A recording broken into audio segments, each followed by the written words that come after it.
Hello दोस्तों, दृष्टि IAS के इन फोकस प्रोग्राम में आप सभी का स्वागत है। हम जानते हैं कि तकनीक किसी भी समाज के विकास के लिए बहुत महत्वपूर्ण हो सकती है। ऐसे ही भारत के समाज के लिए भी जरूरी है। भारत में एक तबका ऐसा है जो शहरी क्षेत्रों में निवास करता है और एक तबका ऐसा है जो ग्रामीण क्षेत्रों में रहता है। अब शहरी क्षेत्रों में अंग्रेजी भाषा पर पकड़ और उसकी समझ लगभग लगभग सभी लोगों को हो जाती है और एक दूसरे के साथ बातचीत के दौरान या नई नई तकनीकों से जुड़ने के दौरान उनको और भी सारी नई चीज़ों को जानने में मदद मिलती है। लेकिन अगर हम ग्रामीण क्षेत्रों की बात करें तो वहाँ पर भाषाई ज्ञान, खास तौर से अंग्रेजी भाषा को लेकर के इतनी सहजता और इतनी जानकारी नहीं है, जिसके चलते वो किसी तकनीक का इस्तेमाल अपने संदर्भ में या अपने से जुड़ी चीज़ों को लेकर के आसानी से कर सकें। इसको लेकर के चाहे सरकार की योजनाएं हों, योजनाओं को लेकर के समस्या हो सकती है, किसी तरह की नई तकनीक को लेकर के समस्या हो सकती है और भी बहुत सारी चीज़ें। ऐसे में सरकार ने एक प्रक्रिया को अपनाने की बात कही है, जहां पर आज के समय लगभग ये देखा गया है कि व्हाट्सएप का उपयोग सभी लोग करते हैं, चाहे वो शहरी हों या फिर ग्रामीण, भले ही उनके उपयोग के जो तरीके हैं वो थोड़े से अलग हों। लेकिन सरकार ने हाल ही में व्हाट्सएप का उपयोग करते हुए एक और तकनीक का हमने जो नाम सुना था, चैट जीपीटी, उसको जोड़ने की बात कही है और इसके जरिए कुछ सरकारी सेवाओं की डिलीवरी की बात कही है। यह पूरी प्रक्रिया कैसे काम कर सकती है, इसका क्या उद्देश्य है और इसके क्या लाभ हो सकते हैं, इन पर आज के टॉपिक में हम चर्चा करेंगे। विषय है, क्या है सरकार की भाषिणी भाषा दान और व्हाट्सएप चैट जीपीटी परियोजना। इस परियोजना के अंतर्गत भाषिणी एक योजना है, एक कार्यक्रम है सरकार का, भाषा दान एक परियोजना है और व्हाट्सएप चैट जीपीटी को जोड़ने की बात कही गई है। इन सभी बातों को एक एक करके समझेंगे। भाषिणी के बारे में हो सकता है आपने कुछ समय पहले सुना हो, क्योंकि ये पहले भी चर्चा में थी, लेकिन अब इसका उपयोग हमें एक नाम के साथ जुड़ता हुआ दिख रहा है। न्यूज़ है, chat GPT on WhatsApp, government Bhashini initiative to use AI for beneficiaries of welfare schemes. तो कैसे इस पूरी प्रक्रिया को हम सरकारी योजनाओं या कल्याणकारी योजनाओं से जोड़ने की बात कर रहे हैं, पूरा विजन किस तरह से काम करने वाला है, क्या लाभ हो सकते हैं, चर्चा में क्यों है, थोड़ा सा और देखेंगे। परियोजना किस तरह से डिजाइन की गई है, क्योंकि हमसे कोई सवाल पूछा जा सकता है कि परियोजना कैसे काम कर सकती है, आप इसके बारे में क्या जानते हैं। चैटबॉट इसमें जो डेवलप किया जाएगा वो कैसे काम करेगा, चैटबॉट होता क्या है, स्थानीय भाषाओं की समझ और व्याख्या कैसे करेगा, इसको लेकर के क्या इसकी लिमिटेशंस हैं या क्या इसको लेकर के कंसर्न्स हैं और क्या निष्कर्ष हो सकता है। और एक सवाल जो कि प्रीलिम्स में आपसे पूछा जा सकता है, विज्ञान एवं तकनीक का सेक्शन जुड़ता है और सरकारी योजनाओं का सेक्शन भी जुड़ता है। जीएस पेपर 2 सरकारी नीतियां, जीएस पेपर 3 विज्ञान एवं तकनीक। तो चर्चा में क्यों है, क्योंकि आज के समय इंटरनेट पर अगर हम कुछ भी सर्च करते हैं तो उसके तरीके आने वाले समय में बदलने वाले हैं। मान लीजिए आज के समय आपको किसी बारे में जानकारी चाहिए हो, अभी के लिए आप इंटरनेट पर उस बात को लिख करके आप सर्च करते हैं और हमें उसका आउटपुट या रिजल्ट मिल जाता है। धीरे धीरे सर्च के रिजल्ट को बदलने की दिशा में हम कदम बढ़ा रहे हैं और आर्टिफिशियल इंटेलिजेंस और चैट जीपीटी की चर्चा हम इसके पहले कई सारे एपिसोड्स में कर चुके हैं। तो अब उस चैट जीपीटी, इंटरनेट, एआई तकनीक को कैसे सरकारी प्रोग्राम्स में जोड़ करके जनता तक पहुंचाना है, ये एक इंटरेस्टिंग मामला हो सकता है और बहुत जरूरी भी हो सकता है भारत जैसे देश के लिए कि तकनीक का उपयोग आम जनता के लिए भी हो सके और उनको उस तकनीक का लाभ मिल सके, ताकि भ्रष्टाचार या फिर जो सरकारी सेवाओं की डिलीवरी है उसको कम समय में किया जा सके। तो इंटरनेट पर जो खोज हम करते हैं, इंटरनेट पर जाकर के सर्च करते हैं, कोई भी नाम आप सर्च कर सकते हैं, दृष्टि आईएएस की वेबसाइट पर जा सकते हैं या और भी चीज़ें, आप यूट्यूब चैनल सर्च करते हैं। ये तरीके कैसे बदल सकते हैं। हमने कुछ समय पहले देखा कि जो चैट जीपीटी नाम का एक एप्लीकेशन लाया गया था, वो अलग अलग स्तर पर उससे सवाल पूछने के दौरान वो जवाब देता था। अगर आप उससे कोई सवाल करें या उससे कहें कि आपके लिए कोई काम कर दे तो वो कर देता है। इस प्रक्रिया को कैसे आप व्हाट्सएप से जोड़ेंगे, इस पे गूगल, माइक्रोसॉफ्ट और भी कई सारी दिग्गज कंपनियां काम कर रही हैं। जहां पर गूगल ने कुछ समय पहले बार्ड लॉन्च करने की बात कही थी और ऐसा भी कहा गया है कि माइक्रोसॉफ्ट का इस कंपनी में कुछ शेयर है, कुछ इन्होंने पैसा दिया है। अब देश में अनुमानित 150 मिलियन किसान मौजूद हैं, या हम कहें 15 करोड़ के आसपास किसान मौजूद हैं, जो अलग अलग सरकारी सेवाओं से और सरकारी योजनाओं से जुड़े हुए हैं। वेलफेयर स्कीम उनके लिए कैसे काम करेगी, एआई का उपयोग किया जाएगा इसमें, देखते हैं। परियोजना देखिए क्या है। व्हाट्सएप के बारे में सभी लोग जानते हैं, लगभग सभी लोग इसका उपयोग करते हैं और ग्रामीण क्षेत्र हो या शहरी क्षेत्र हो, इसका उपयोग किया जाता है।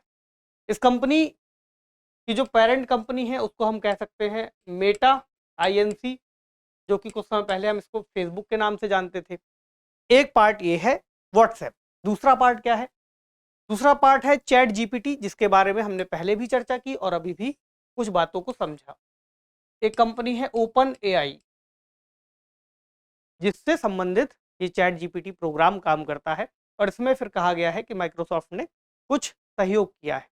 अब एक सरकारी कार्यक्रम चल रहा है भाषिनी, जो भाषाई उपयोग के जरिए लोगों को अलग अलग भाषा से जुड़े हुए एप्लीकेशन से जोड़ता है। तो सरकारी जो भी योजनाएं हैं उनको जोड़ने के लिए इसमें प्रोग्राम्स शुरू किए गए हैं, खोज की सुविधा देता है। तो व्हाट्सएप आधारित चैटबॉट का एक निर्माण किया जाएगा। जिस तरह से हम चैट करते हैं किसी चीज को लेकर के, तो सरकारी योजनाओं से को जोड़ दिया जाएगा। अभी के लिए हम चैट लिख करके करते हैं, इसमें एक प्रक्रिया को अपनाए जाने की बात कही गई है ताकि बोल करके हम किसी बात को जान सके। मान लीजिए कोई व्यक्ति इंटरनेट उपयोग कर रहा है, उसके पास व्हाट्सएप है, तो ग्रामीण क्षेत्रों में ज्यादातर लिख करके चैट या फिर कोई बातचीत कम होती है। एक माइक का बटन आता है, उसको दबा करके बोल करके बातचीत कर ली जाती है, या फिर मैसेज अगर लिखना हो तो लिख दिया जाता है। मान लीजिए कोई सरकारी योजना है, अगर ये चैटबॉट आता है तो उस सरकारी योजना में जाकर के किसी किसान ने या किसी व्यक्ति ने कोई सवाल पूछा कि मैं कैसे इस योजना के लिए योग्य हो सकता हूं या इस योजना से संबंधित जानकारी दीजिए, तो वो उसको उसी की भाषा में फिर उत्तर देगा और उसको सुन करके फिर उसका जवाब उस व्यक्ति को मिल जाएगा। अब यहाँ पर इंटेलिजेंस वाली बात यह है कि प्रश्नों का सेट बहुत महत्वपूर्ण है। यानी अभी तक चैट जीपीटी को जो हमने उपयोग करते हुए देखा था, वहां पर एक डेटा सेट के ऊपर उसको ट्रेंड किया गया था। अब ऐसी ही ट्रेनिंग उसको एक सरकारी डेटा सेट पर दी जाएगी ताकि उस परियोजना से संबंधित जो भी खास बातें हो सकती हैं, जो भी क्रॉस क्वेश्चन हो सकते हैं, जो भी फॉलोअप क्वेश्चन हो सकते हैं, वो उसका जवाब दे सकेगा। तो यही बातें हैं। इसका उद्देश्य क्या है? कई सारी स्थानीय भाषाओं को जोड़ना, क्योंकि भारत के अंतर्गत पूरे देश में किसान अलग अलग स्तर पर रहते हैं, अलग अलग स्तर की भाषाएं बोलते हैं। बहुत सारी भाषाएं हो सकती हैं, क्षेत्रीय, उड़िया, असमिया। तो कैसे हम सभी भाषाओं को इससे जोड़ सके ताकि किसी भी स्तर पर अगर भाषा या किसी भी भाषा में सवाल पूछा जाए तो उसका जवाब वह जो तकनीक है समझ करके दे सके। तो इसके लिए भारतीय आवाजों के नमूनों के साथ एक क्राउड सोर्स करते हुए डेटा सेट बनाया जाएगा। ये क्या है, इस पर भी बात कर लेते हैं। तो भाषिनी चूंकि इलेक्ट्रॉनिकी और सूचना प्रौद्योगिकी मंत्रालय की एक तरह की एक छोटी टीम है जो इसके अंतर्गत कार्य करती है, जो प्रश्नों के उचित जवाब दे सकेगी, अभी जो कार्य किया जा रहा है। और चैट जीपीटी का इसमें उपयोग किया जाएगा, जो कि आर्टिफिशियल इंटेलिजेंस है। बेसिकली इतनी बात है। अब ग्रामीण क्षेत्रों में जो किसान हैं वो वॉइस नोट्स का इस्तेमाल कर सकेंगे, जैसा भी हमने डिस्कस किया कि अंग्रेजी जरूरी नहीं कि सभी को आती हो, तो अपनी क्षेत्रीय भाषा में भी बात करेंगे। कैसे काम करेगा? देखिए, उपयोगकर्ता वॉइस नोट्स का उपयोग करके एक प्रश्न पूछेगा। वॉइस नोट्स का मतलब हुआ कि बोल करके भी पूछ सकता है, अगर नीचे लिख करके कुछ क्वेश्चंस आ सकते हैं जिनको वो टैप कर देगा, उसका उत्तर उसको मिल जाएगा। तो चैट जीपीटी भी बोल करके इसकी प्रतिक्रिया दे देगा कि आपने अगर ये सवाल पूछा है तो इसका उत्तर इस तरह से आप ले सकते हैं, या इसका उत्तर ये है। अभी के लिए चूंकि ये डेवलपिंग फेज में है, इसका निर्माण किया जा रहा है, इसलिए अभी कई तरह के इसके परीक्षण हो रहे हैं। तो भारत की ग्रामीण और कृषि आबादी को ध्यान में रखते हुए इसका विकास किया जा रहा है ताकि ऐसी आबादी जो सरकारी योजनाओं का लाभ लेती है वो इससे जुड़ सके। और कई बार ऐसी सरकारी योजनाएं हैं, ऐसी वेबसाइट हैं जो उस जनता तक उसकी पहुंच नहीं हो पाती लोगों तक, क्योंकि कई सारा डेटा इंग्लिश में मौजूद है। ऐसे में व्हाट्सएप उनके ही हाथ में मौजूद जो चीज़ है उस तक इस योजना को लाए जाने की बात कही गई है। तो संभावित उपयोगकर्ता कई तरह की भाषाएं बोलते हैं, तो एक भाषा मॉड्यूल बनाना भी बहुत महत्वपूर्ण होगा, जहां पर अलग अलग स्तर पर भाषाओं को शामिल किया जा सके। इसके अलावा चैट जीपीटी की विशेषता हमें पता है कि कई तरह के कठिन या फिर अलग अलग तरह के प्रश्नों का ये जवाब देने में सक्षम है। काफ़ी इंटरेस्टिंग तरीके से भी जवाब दे देता है, तो इसको जोड़ देंगे। और भारतीय भाषाओं के लिए एक राष्ट्रीय डिजिटल सार्वजनिक मंच का निर्माण किया जाएगा। अभी जो भाषा मॉडल है, अलग अलग भाषाओं के डेटा सेट बना करके फिर मॉडल का प्रशिक्षण किया जाएगा। इसमें एक पहल का नाम आएगा भाषा दान पहल। इसको याद रखिएगा, ये भी भाषिनी के अंतर्गत ही आती है, भाषा दान। इसको थोड़ा सा ऐसे समझिए कि वेबसाइट के अंतर्गत भाषा दान प्रक्रिया को शुरू किया गया है ताकि देश में जो भी अलग अलग जगहों पर लोग मौजूद हैं, अलग अलग भाषाएं बोलते हैं, वो आकर के यहाँ पर इसको ट्रेंड कर सकें। मतलब कि आप अपनी भाषा में कोई प्रश्न भी दे सकते हैं, कोई उत्तर दे सकते हैं, लिख करके किसी भाषा को कन्वर्ट कर सकते हैं और भी बहुत सारी बातें, ताकि अलग अलग स्तर पर जो भाषाएं मौजूद है उसका एक बड़ा पूल तैयार हो सके, और वो पूरा पूल फिर यहाँ पर आ जाएगा। और उसके बाद चैट जीपीटी की जो आर्टिफिशियल इंटेलिजेंस की प्रोग्रामिंग है उसको इस पूरे डेटा सेट पर फिर प्रशिक्षण दिया जाएगा। और ये जो भाषादान है ये फिर आता है भाषिनी के अंतर्गत ही, इसका एक हिस्सा है।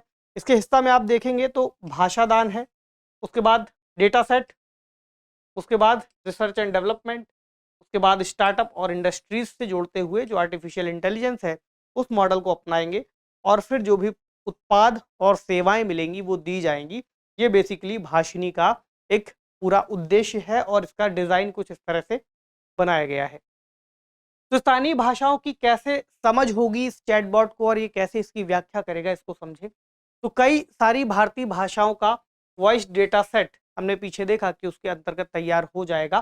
तो इस पूरी प्रक्रिया में जो लोग होंगे वो इसका उपयोग कर पाएंगे, क्योंकि जो मॉडल होगा उसको अलग अलग कई सारी भाषाओं में ट्रेंड किया जाएगा। अभी के लिए चूंकि इसका परीक्षण चल रहा है तो इसमें हिंदी, अंग्रेजी, तमिल, तेलुगु, मराठी, बंगाली, कन्नड़, उड़िया, असमिया और इन सबको मिलाकर लगभग 12 भारतीय भाषाओं का परीक्षण और प्रशिक्षण यहाँ पर दिया जा रहा है। इसके अलावा भी और जो होंगे उनको आगे वाले चरण में शामिल किया जा सकता है। लेकिन इसको लेकर के क्या सीमाएं हैं और क्या चिंताएं हैं ये भी जानना जरूरी होगा, क्योंकि एक तकनीक है, उसका लाभ तो बहुत बड़े स्तर पर हो सकता है। लेकिन अभी के लिए चिंता ये भी है कि इसके अंतर्गत जो प्रतिक्रिया है या इसका रिस्पॉन्स है, कई बार फैक्चुअल एरर्स आ जाते हैं, या हम कहें कि तथ्यात्मक त्रुटियां आ जाती हैं। प्रतिक्रिया हमेशा सटीक नहीं होती। जैसे कि इसका उदाहरण देखें तो गूगल ने कुछ दिन पहले बार्ड जब लॉन्च किया था, हमने उस पर भी सेशन किया था। आप चाहें तो डिस्क्रिप्शन बॉक्स में उसका लिंक दे देंगे, जा करके देखिएगा। तो बार्ड ने जेम्स वेब स्पेस टेलीस्कोप को लेकर के जब जानकारी दी तो उसमें एक तथ्यात्मक त्रुटि निकल आई, और जब ये त्रुटि निकली तो कंपनी को लगभग $100 बिलियन के उसके शेयर का नुकसान हुआ। कि शेयर $100 बिलियन तक के कम हो गए। तो एक बड़ी बात है कि लोगों का भरोसा इससे कम होता है अगर ऐसी कोई स्थिति आती है। अभी चूंकि परीक्षण चल रहा है, ऐसे व्हाट्सएप का जो चैटबॉट बनाया जाएगा सरकारी योजनाओं से जुड़े हुए कुछ सरल से सवालों का जवाब देगा। चैट जीपीटी जिसका इस्तेमाल किया जा रहा है उसकी भी वर्तमान में कुछ लिमिटेशंस है कि उसके पास जो डेटा सेट है 2021 तक का ही है, और वह रियल टाइम इंटरनेट तक पहुंच नहीं रखता। यानी 2021 के बाद से जो अपडेट हुए हैं अभी के उसके वर्जन में वो सभी अपडेट्स शामिल नहीं है।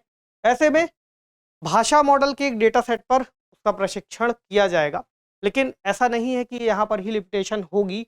आने वाले समय में इसको और अपडेट भी किया जा सकता है। जैसे माइक्रोसॉफ्ट अपना ये जो उसका सर्च इंजन है, जैसे गूगल का आप क्रोम यूज़ करते हैं वैसे माइक्रोसॉफ्ट का बिंग है, तो उसको आर्टिफिशियल इंटेलिजेंस से जोड़ने की बात कर रहे हैं और ओपन एआई से सपोर्टेड होगा वो।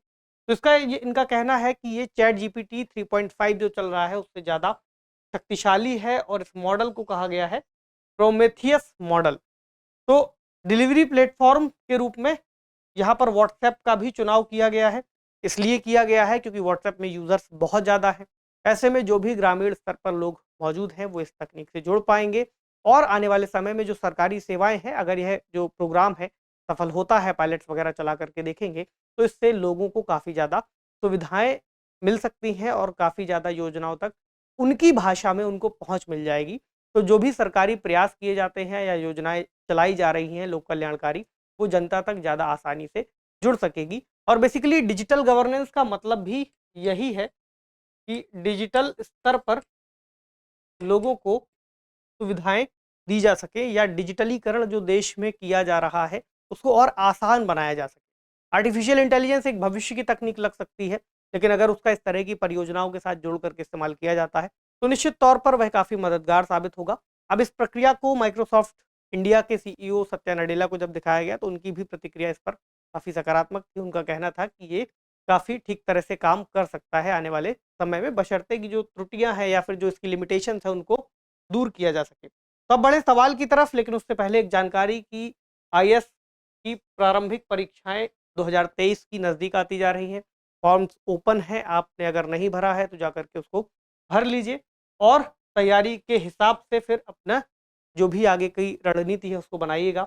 आप चाहे तो सामान्य अध्ययन का लाइव ऑनलाइन कोर्सेज भी शुरू हैं, जिसकी फीस यहाँ दी हुई है। तो इसमें एडमिशन्स शुरू हो चुके हैं और कक्षाएं भी इसकी शुरू होने वाली हैं, तो आप इसमें एनरोल करा सकते हैं ताकि आप तैयारी को और बेहतर कर सकें। अब एक सवाल देखें, निम्नलिखित कथनों पर विचार कीजिए। पहला भाषिनी इलेक्ट्रॉनिकी और सूचना प्रौद्योगिकी मंत्रालय की एक पहल है। दूसरा, सरकार चैट जीपीटी को सरकारी सेवाओं से जोड़ने के लिए व्हाट्सएप के साथ एक चैटबॉट परियोजना पर काम कर रही है। आपको बताना है कि इनमें से कौन से कथन सही है। उम्मीद है इसका उत्तर आप लोग कमेंट सेक्शन में दे पाएंगे। आपसे मिलेंगे अगले सेशन में, तब तक पढ़ते रहिए, अपना खूब सारा ख्याल रखिए। शुक्रिया।